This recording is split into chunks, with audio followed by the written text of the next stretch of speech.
सभापती महोदय, सन्माननीय मुख्यमंत्री महोदयांनी तिथे आहोत चालले परवानग्या नाहीत आणि त्यांच्यावर मॉनिटरिंग करणारी व्यवस्था उभं करण्याचं या ठिकाणी निश्चितपणे सांगितले ते स्वागतार्ह आहे। सभापती महोदय, या ठिकाणी या अवैध गोदामांच्या माध्यमातून अनेक प्रश्न निर्माण त्या ठिकाणी होत आहेत। कारण तिथे कंजेशन आहे, जायला यायला जागा नाही आहे। केमिकलची सगळी जी गोडाऊन्स आहेत ती एका बाजूला कुठे मोकळ्या जागेत आणता आली आणि इथे जर वर्गकारी त्या ठिकाणी जर आपल्याला करता आली तर होणारे जे अपघात आहेत ते त्या ठिकाणी कमी होतील आणि धूळ कचरा जो काही तयार होऊन नागरिकांच्या आरोग्यावर परिणाम होतो त्यापासूनही या ठिकाणी आपल्याला वाचता येईल। माझी एक विनंती आहे साहेब की सरपंच हे जे आहेत आजूबाजूच्या ग्रामपंचायती याच्यामध्ये मोठे इन्व्हॉल्व आहेत। तर आपण MMRDAच्या माध्यमातून मॉनिटरिंग करणार आहोत, पण त्या सरपंचांना किंवा ग्रामपंचायतांना काही निर्देश आदेश किंवा काही नियमावली जर गेली तर त्याचा उपयोग होईल, तसं काही आपल्याला करता येईल का?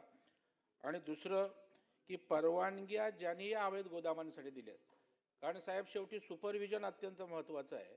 जर हे अधिकारीच त्या ठिकाणी अवैध गोदामाला पाठीशी घालत असतील, काही प्रवृत्त्या त्या ठिकाणी जर त्यांना संरक्षण देत असतील तर ह्या गोष्टी त्या ठिकाणी वारंवार त्या ठिकाणी होत राहतात आणि म्हणून हा अनधिकृत धंदा करण्याचं हे हब झालेलं आहे।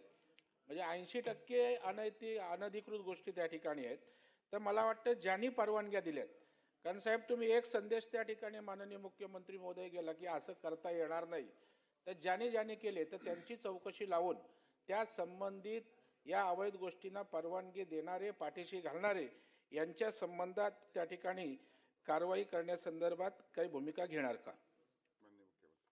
निश्चितपणे सभापती महोदय, अशा प्रकारची कारवाई केलीच जाईल। पण मुळामध्ये आपण जर बघितलं तर यातल्या म्हणजे आता प्रस्तुत प्रकरण जे आहे यात तर कुठली परवानगीच घेतलेली नाही। म्हणजे परवानगी घेतली मग अवैध बांधकाम केलं, जास्तीचं बांधकाम, याच्यामध्ये परवानगीच घेतलेली नाही।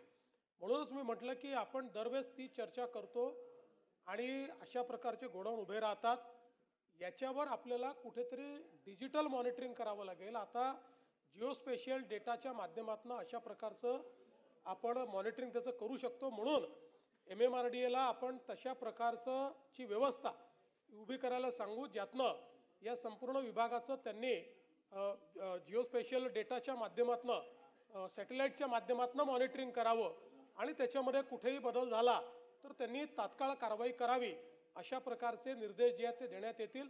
आणि या संपूर्ण प्रक्रियेमध्ये हेचं बांधकाम होत असताना जे जबाबदार लोक आहेत त्यांनी कारवाई का केली नाही याही संदर्भात चौकशी करून कारवाई केली जाईल।